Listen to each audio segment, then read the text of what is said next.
This movie had so many plot holes. Furiosa, a Mad Max Saga, came out a couple days ago, and I already gave my regular review, and I thought it was good. I enjoyed the movie. That stated, we're putting that over here. We don't touch that anymore. It was a good movie. Now, there are a couple things about the movie that just don't add up to me, to the point that I was in the theater and it was taking me out the movie how much these things just didn't make sense. Some are big, some are small, but these are just the three main ones that I was talking about. The three things that just, to me, didn't make sense in this movie. The very first thing is right at the beginning of the film when young Furiosa meets Dementis for the first time. Everyone besides her who knows where she's come from is dead at this point, and she's not talking. So he goes to her and says, don't worry about it. Tomorrow, I'll follow the tracks that brought you here and I'll take you home. Now, as soon as he said this in the movie, in real time, my brain was like, they're in the desert. Do tracks last that long? Do tracks last overnight in desert sand dunes?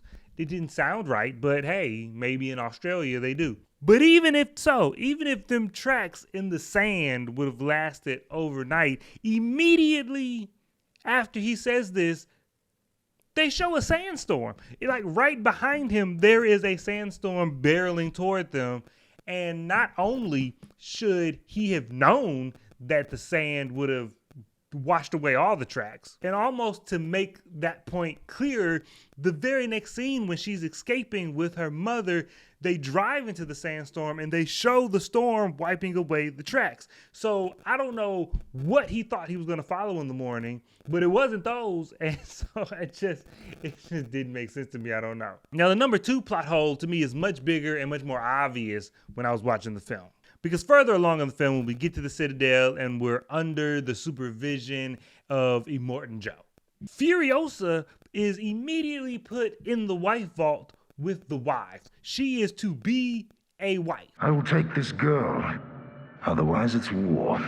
Now this makes sense for the movie because that's what Immortan Joe would do. She's a young girl. It makes sense that he would put her in there with his wives. That makes sense. Now, what we have to keep in mind is that a very clear point in these movies, not only in this movie, but also the foundational basis for the plot of Mad Max Fury Road, is how attached Immortan Joe is to his wives. When his wives went missing in Fury Road, he unleashed hell to get them back and thrust an entire movie into existence just off of that desire. So in this movie, when young Furiosa is taken from the vault by one of Immortan Joe's sons and escapes him and goes off, there is no indication that she ever went back to the vault. She goes into hiding and pretends to be a boy. So what was the explanation for her being missing? Where was the scour, at least the property, to look for her? There were no alarms sounded. There was no search party deployed. This girl that he just got locked in a vault disappeared, and no resources were expended to find her. And not only that, but after that, she disguises herself as a boy, which is dubious to say the least. I mean, she keeps herself covered up and she doesn't speak, which I will allow. Even though the entire movie, they make a point to point out that she looks different because she grew up in the green place away from the wasteland. The harshness of the wasteland isn't evident on her, so she looks a lot different than a regular person in the wasteland, to the point where she stands out in the crowd. When she's standing in a group, they point her out and like, who is that? And so her being able to cover up and pretend to be a boy is thin, but will allow it to further the plot. What doesn't make sense is when she starts working for John, the character that looks like Mad Max but isn't Mad Max. From everybody else's perspective that isn't him, just one day he just got this long-haired, fair-skinned girl working for him, riding shotgun in his war rig.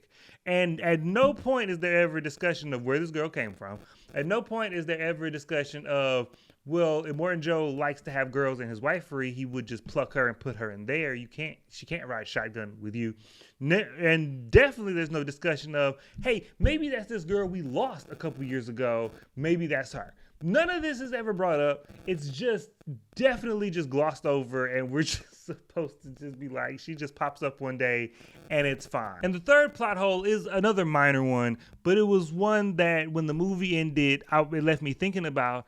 And I don't remember, and this might be more to my memory than the movie, but I don't remember it ever being answered why she didn't go home.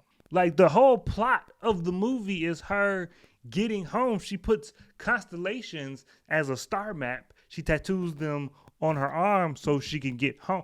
This place, at the end of your map of secrets. I want to help you find it.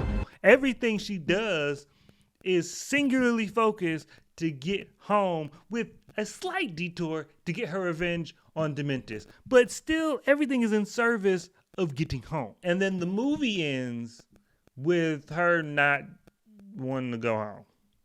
I just don't remember them ever explaining that, either, implicitly or explicitly. But those were three things that stood out to me that just didn't make sense. It didn't add up. But how did you see the film? Did you notice these things? Did they not matter to you? Did you see an explanation in how the film was made in them that maybe I missed? What did you think about this? Let me know and we can get into it. We could talk about it. We could debate about it. And I'll get you guys next time.